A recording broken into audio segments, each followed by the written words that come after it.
Hello everyone, good morning, सुप्रभात। KNIS में आपका स्वागत है। आज हम लोग सबसे एक इम्पोर्टेंट टॉपिक देखेंगे जो अभी पूरे इंडिया में ब्रेकिंग न्यूज बना हुआ है। वो क्या है? महाराष्ट्र का पॉलिटिकल क्राइसिस। महाराष्ट्र में क्या हुआ है, क्या पॉलिटिकल क्राइसिस है, इसका क्या आगे क्या होने वाला है, क्या इसका फ्यूचर क्या हो सकता है, रोल गवर्नर का रोल क्या रहेगा, रोल ऑफ गवर्नर क्या रहेगा, सेंट्रल गवर्नमेंट का क्या रोल रहेगा, ये सारा कुछ हम लोग देखेंगे। इसमें कैसे horse trading, misuse of muscles, money and power हो रहा है, ये सारा कुछ हम लोग अपने कॉन्स्टिट्यूशनल प्रोविजंस के साथ देखेंगे। तो सबसे पहले जो देखते हैं वो कि महाराष्ट्र का इशू क्या है, महाराष्ट्र में अभी क्या हो क्या रहा है। तो महाराष्ट्र में अभी कुछ जो महाराष्ट्र में गवर्नमेंट किसका था? गवर्नमेंट का नाम था MVA। MVA का मतलब महाविकास अंगड़ी। महाविकास अंगड़ी जो गवर्नमेंट है, इसमें 3 पार्टी का फॉर्मेशन हुआ था और ये 3 पार्टी मिलकर गवर्नमेंट बनाए थे। कौन कौन पार्टी इसमें? 3 पार्टी थे, शिवसेना, शिवसेना,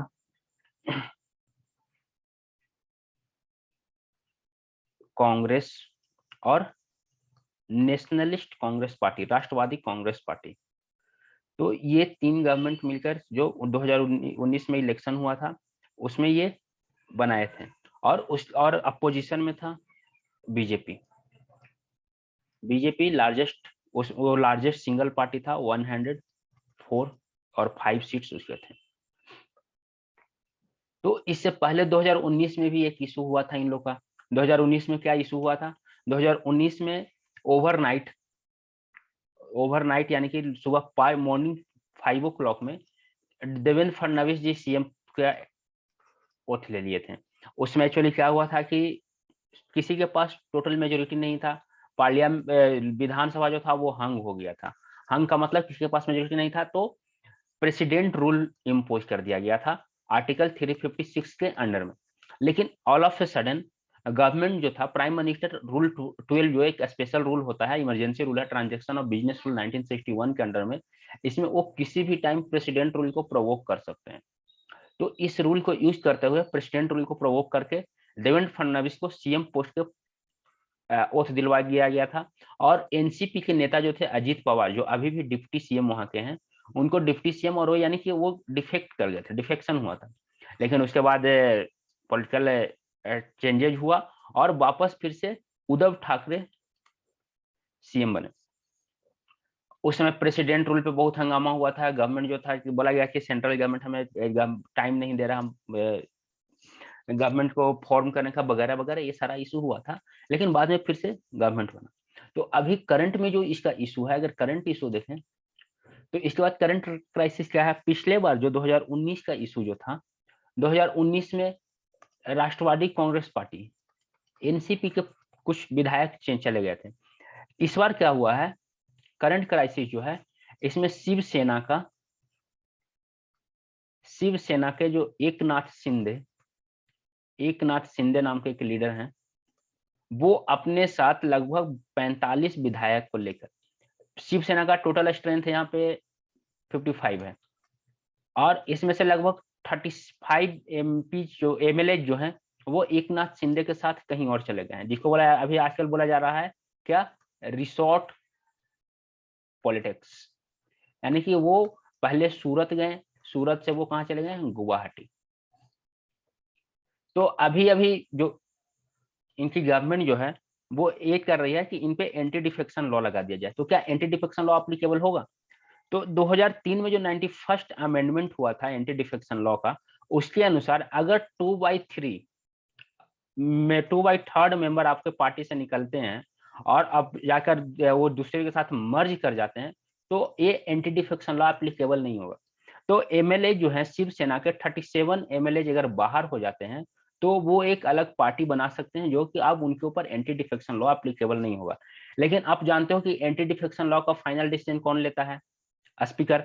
अभी महाराष्ट्र में स्पीकर कोई नहीं है, स्पीकर का पोस्ट खाली है। वहां पे डिप्यूटी स्पीकर हैं जो कि स्पीकर का रोल निभा रहे हैं, इनके सारा पावर इनके पास है।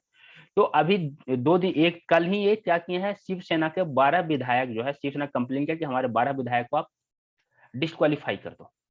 तो उसके पास नोटिस भेजे हैं ये कि आपको क्रू ने डिस्क्वालीफाई प्लस और 4 विधायक को डिस्क्वालीफाई करने का बात किया जा रहा है। ये हुआ यहाँ पे। अब बात आ रहा है कि हो सकता है कि यार गवर्नमेंट का फॉर्मेशन हो सकता है, तो वहां पे झारखंड में गवर्नमेंट बनाने के लिए लगभग 144 सीट चाहिए आपको। अगर बीजेपी इनके साथ मिलता है तो बीजेपी के पास 104 सीट है, 105 सीट है, और ये बोल और उनके पास बोल रहा है कि उनके पास 45 सीट है, तो इनके पास मेजोरिटी आ जा रहा है और ये आसानी से गवर्नमेंट बना सकते हैं। अब यहाँ पे रोल किसका आ जाता है, यहाँ पे रोल आता है गवर्नर का। गवर्नर का यहाँ पे बहुत इंपॉर्टेंट रोल आ जाएगा। जैसे हम लोग हमेशा देखते हैं गवर्नर का रोल, गवर्नर को बोला जाता है सेंटर और स्टेट के बीच में वो ब्रिज का काम करते हैं, लेकिन कभी कभी वो सिर्फ सेंटर का काम करते हैं। जैसे यहाँ पे अब गवर्नर जो है उनसे कंप्लेन किया जा रहा है कि आप कंडीशन को अपने हाथ में लो, तो गवर्नर यहाँ पे क्या कर सकते हैं, सबसे पहले गवर्नर क्या करेंगे, ये स्पेशल सेशन, ये स्पेशल सेशन बुलाने के लिए बोलेंगे कि आप एक स्पेशल सेशन लो, और ये क्या बोलेंगे, और यहाँ पे ये हो सकता है कि एमबीए गवर्नमेंट जो है इसको बोलेंगे कि आप मेजोरिटी प्रूफ करो, आप हाउस में फ्लोर टेस्ट पे आओ। ये बोलेंगे कि आपको फ्लोर टेस्ट करना, फ्लोर टेस्ट का मतलब होता है हाउस में आपको मेजोरिटी प्रूफ करना है। तो ये बोलेंगे कि आप फ्लोर टेस्ट करो, आप मेजोरिटी को प्रूफ करो कि आपके पास मेजोरिटी है। और अगर ये प्रूफ नहीं कर पाएंगे तो फिर इनके गवर्नर के पास 2-3 कंडीशन आ जाएगा। पहला कंडीशन, ये जो सबसे सिंगल लार्जेस्ट पार्टी है यानी कि बीजेपी को हो सकता है ये इनवाइट करें कि आप और गवर्नमेंट बनाओ, और गवर्नमेंट बनने के बाद इनको बोलेंगे कि आप फ्लोर टेस्ट करो, तो मे बी जो रिवेल एमएलएज हैं वो सपोर्ट कर दें, पहला रोल जिसपे कि ज्यादा चांसेज है। दूसरा कंडीशन क्या है कि ये आर्टिकल 356 के अंडर में प्रेसिडेंट रूल लगाने के लिए बोल सकते हैं। अब प्रेसिडेंट रूल अगर लगता है तो प्रेसिडेंट रूल इसमें आर्टिकल 355 में क्या है कि अगर कॉन्स्टिट्यूशनल प्रोविजन के अनुसार स्टेट नहीं चल पा रहा है, कॉन्स्टिट्यूशन को फॉलो नहीं कर रहा, तो वहां पे प्रेसिडेंट रूल लग सकता है। प्रेसिडेंट रूल का मतलब होता है इनडायरेक्टली स्टेट जो है वो आपके ऊपर रूल करेगा। तो यहाँ पे सबसे इंपॉर्टेंट रोल आ जाता है गवर्नर का। भगत जो वहाँ महाराष्ट्र के गवर्नर हैं वो 2019 में ही बहुत इनका नाम बदनाम हुआ था कि ये 4-5 बजे मॉर्निंग में ओथ दिलवा रहे हैं, गलत ओथ करवा रहे हैं, हॉर्स ट्रेडिंग को बढ़ावा दे रहे हैं। तो अभी भी इशू, अभी हमारे गवर्नर साहब जो हैं वो ये बोलकर चले गए हैं कि हमें कोविड हो गया और ये हॉस्पिटल में बैठे हुए हैं। तो अब ये देखना है कि गवर्नर क्या करते हैं। और इसमें जैसे प्रेसिडेंट रूल है, तो प्रेसिडेंट रूल आर्टिकल 356 के अंडर में अगर लगाया जाता है तो इसके बाद क्या होगा, 6 महीने तक प्रेसिडेंट रूल रहेगा, उसके बाद इलेक्शन होगा, जो विधानसभा है उसको डिसमिस किया जाएगा विधानसभा। तो क्या अब प्रेसिडेंट रूल पे भी हमेशा क्वेश्चन आ जाता है कि प्रेसिडेंट रूल जो है वो सेंटर अपने फायदे के लिए यूज करता है कहीं कहीं पे। अगर सेंटर में जो पार्टी है, रूलिंग पार्टी, उसके पास मेजोरिटी नहीं है तो वो प्रेसिडेंट रूल, वो हॉर्स ट्रेडिंग करके विधायक को तोड़ देता है और प्रेसिडेंट रूल लगवा देता है। प्रेसिडेंट रूल जो है वो क्या जुडिशियल रिव्यू में आता है, प्रेसिडेंट रूल जुडिशियल रिव्यू में आता है, सबसे बड़ी क्वेश्चन है। तो ये जब 38वां अमेंडमेंट हुआ था, 38th कॉन्स्टिट्यूशनल अमेंडमेंट है, कब, 1975 में, तो प्रेसिडेंट रूल को जुडिशियल रिव्यू से बाहर कर दिया गया। बोला गया कि प्रेसिडेंट का जो डिसीजन है वो फाइनल है और प्रेसिडेंट के डिसीजन पे जुडिशियरी का रिव्यू नहीं होगा, जुडिशियल रिव्यू नहीं होगा, यानी कि प्रेसिडेंट रूल जुडिशियल रिव्यू में नहीं है। लेकिन एसआर बोमई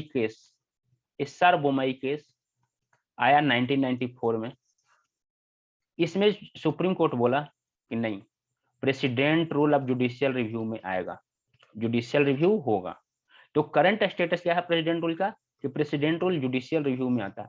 सुप्रीम कोर्ट बोला कि हो सकता है ये मालाफाइड हो सकता है ये अपना पर्सनल फायदे के लिए किया गया हो रिपोर्टिंग, तो हम प्रेसिडेंट के डिसीजन पे उंगली नहीं उठा रहे हैं, हम गवर्नर के रिपोर्ट पे उंगली उठा रहे हैं ऐसा। और यहाँ पे जो इंटेंशन है वो अगर हम देखेंगे, अगर इंटेंशन सही रहा तो हम कुछ नहीं करेंगे, डिसीजन नहीं, लेकिन ये होगा। तो अब आगे का यहाँ पे क्या हो सकता है, महाराष्ट्र में बहुत सारे कंडीशन है।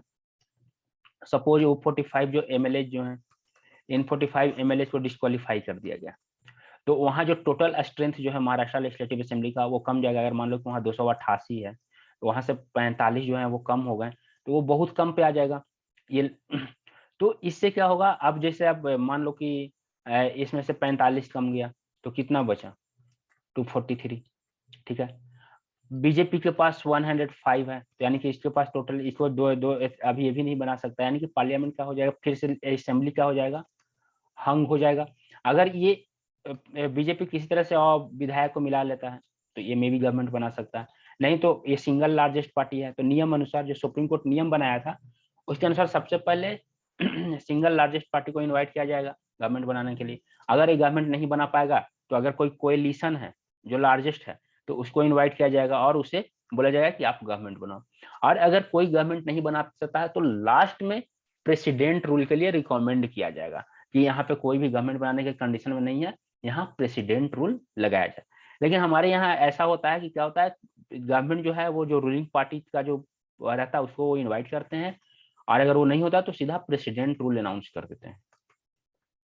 प्रेसिडेंट रूल 6 महीने के लिए होता है, 6 मंथ के लिए, और इसको आप हर 6 महीने पे आगे बढ़ा सकते हो जरूरत पड़ने पे। 44th कॉन्स्टिट्यूशनल अमेंडमेंट एक्ट से इसमें अमेंड किया गया था और बोला गया कि आप प्रेसिडेंट रूल मैक्सिमम 1 ईयर रख सकते हो। अगर 1 साल से ऊपर बढ़ाना है तो अगर वहां का कंडीशन देखना होगा, पहला तो आपको इलेक्शन कमीशन से परमिशन लेना होगा, रिपोर्ट लेना होगा कि इलेक्शन कमीशन इलेक्शन करवाने के स्थिति में है या नहीं। अगर नहीं है तो वोट को तो प्रेसिडेंट रूल कंटिन्यू रहेगा। और दूसरा, अगर लॉ एंड ऑर्डर सिचुएशन जो वहां का बहुत खराब है तो भी प्रेसिडेंट रूल आगे फर्दर चलता रहेगा। तो अब आगे समय के साथ अब सारे जो विधायक हैं, जो रिवेल्स विधायक शिवसेना के हैं, वो अभी कहीं गए हुए हैं, वो अपने स्टेट में आएंगे। अब इसके बाद गवर्नर का जो रोल होगा, गवर्नर फ्लोर टेस्ट करने के लिए बोलेगा। अभी मे भी जो वहां के डिप्यूटी स्पीकर हैं, जैसे अब शिवसेना से 2/3 एमएलए डिफेक्ट हो गए हैं, ऐसा बोला है, और ये लोग बोल रहे हैं कि हम लोग रियल शिवसेना है। वो शिवसेना को सस्पेंड कर दो, हम लोग रियल हैं क्योंकि हम लोग 2/3 से ज्यादा होकर अपना अपना पार्टी हमारा है, ये मेरा रियल है। तो अब यहाँ पे एंट्री होगा किसका, इलेक्शन कमीशन का। इलेक्शन कमीशन ये देखेगा कि कौन सा रियल पार्टी है, उसके आधार पे ये सारा सिंबल ये सब कर सकता है। मे भी दोनों का सिंबल कैंसिल कर दे, जैसे आपका लोजपा के टाइम में कंडीशन हुआ था, लोक जनशक्ति पार्टी के टाइम में जैसे रामविलास पासवान का बेटा चिराग पासवान और उनका भाई जो था वो दोनों अलग अलग हो गए थे, तो उनके सिंबल को होल्ड करके उन दोनों को अलग अलग नाम दे दिया गया था। तो मे भी अब इलेक्शन का अगर ऐसा हो तो इलेक्शन कमीशन का भी रोल आ जाएगा। तो ये सारा कुछ बहुत सारे यहाँ पे कंडीशंस बन रहे हैं कि आगे क्या होगा। सबसे पहले तो मे बी गवर्नमेंट फॉर्म हो सकता है, जो गवर्नमेंट है यही कंटिन्यू रहेगा। दूसरा हो सकता है न्यू गवर्नमेंट फॉर्म हो। तीसरा क्या है, प्रेसिडेंट रूल लग सकता है। चौथा क्या है, हो सकता है शिवसेना का मेन सिंबल जो है वो होल्ड करके नया सिंबल मिल जाए। और भी ये सारे कंडीशंस यहाँ पे देखने को हमें मिल सकता है आने वाला टाइम में। और इसमें हम लोग और क्या देखेंगे, सबसे बड़ा देखना होगा गवर्नर का रोल। उसके बाद क्या देखना होगा, स्पीकर जो है, स्पीकर का रोल क्या है, स्पीकर क्या अपना रोल कैसे निभा रहे हैं, उनका जो एंटी डिफेक्शन लॉ पे जो रोल है वो उनका। फिर रोल होगा सेशन को प्रिसाइड करना, स्पेशल सेशन अगर गवर्नर बुलाते हैं, तो ये सारा कुछ यहाँ पे देखना होगा।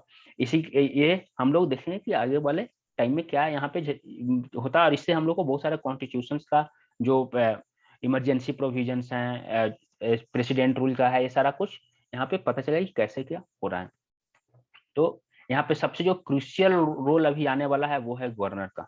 इन्हीं के रिपोर्ट पे, इन्हीं के एक्शन पे सारा कुछ होगा। इनको अपना कॉन्स्टिट्यूशनल पावर जो है वो ये अब यूज करेंगे, जो इनको सारा कॉन्स्टिट्यूशनल पावर जैसे इनको मिला हुआ है आर्टिकल 174 में। आर्टिकल 174 में क्या मिला हुआ है इनको, कि ये हाउस का सेशन जो है वो स्टेट के सेशन को बुलाना, उसको हाउस को डिजोल्व करना, ये सारा कुछ इनको है। मे भी एक और ऑप्शन हो सकता है कि अभी जो मुख्यमंत्री हैं वो गवर्नर को रिकमेंड करेंगे कि हाउस को आप डिजोल्व कर दीजिए और इलेक्शन करवाइए। हाउस को डिजोल्व कर देंगे तो यानी कि 6 महीने का प्रेसिडेंट रूल रहेगा और उसके बाद इलेक्शन होगा, तो ये भी में भी कॉन्सिक्वेंसेज हो सकता है। तो ये सारा कुछ हम लोग देखेंगे और इसमें हमें ये पता चला कि गवर्नर का रोल सबसे इंपॉर्टेंट यहाँ पे हो जाता है। तो ये आज के लिए था।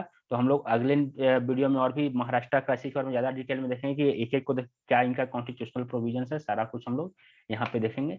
आज यहीं पे एंड करते हैं। Okay, thank you.